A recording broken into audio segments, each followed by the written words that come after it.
நடக்கக்கூடிய விஷயங்களை பார்க்கும்போது ஒரு விஷயம் கிளியரா தெரியுது. என்னன்னா சீமானை பார்த்து டெஃபினட்டா திமுகவுக்கு ஒரு அச்சம் இருக்கு. அதுக்கான முக்கியமான காரணம் என்னன்னா திமுகவோட ஹிஸ்டரியை பார்த்தோம்னா திமுகவுக்கு எதிராக நிறைய கட்சிகள் வந்திருக்கு. வைகோ அவர்களோட மதிமுகவா இருக்கலாம், விஜயகாந்த் அவர்களோட தேமுதிகவா இருக்கலாம். இந்த கட்சிகள்லாம் பார்த்தோம்னா ஸ்டார்ட் ஆகும்போது பெரிய ஒரு நாய்ஸோட பயங்கரமா பெருசா ஸ்டார்ட் ஆகும். அதுக்கப்புறம் ஸ்லோவா கம்மியா காணாம போயிடுவாங்க. இந்த கட்சிகள் எல்லாமே திராவிடின் ஐடியாலஜி ஏற்றக்கூடிய கட்சிகளும் கூட. பட் நாம் தமிழர் கட்சி பார்த்தோம்னா கொஞ்சம் டிஃப்ரெண்டான கட்சி. நாம் தமிழர் கட்சி திமுகவுக்கு நேர் ஆப்போசிட்டான ஒரு ஐடியாலஜி. தமிழ் நேஷனலிசமை கையில் எடுக்கக்கூடிய ஒரு ஐடியாலஜி. ரெண்டாவது, நாம் தமிழர் கட்சியோட குரோத்தை பார்த்தீங்கன்னா ஸ்டார்டிங்ல 1% இருந்தாங்க.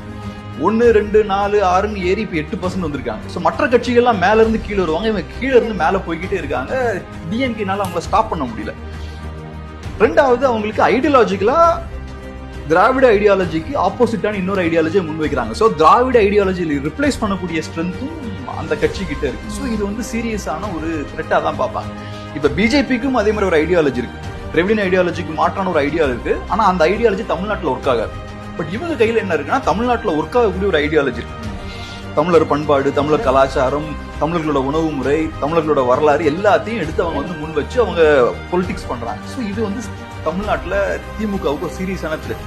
இந்த லாஸ்ட் ஒரு 30 இயர்ஸ்ல எனக்கு தெரிஞ்சு மற்ற எல்லாரை விடவும் என்டிகே வந்து ஒரு சீரியஸான த்ரெட்.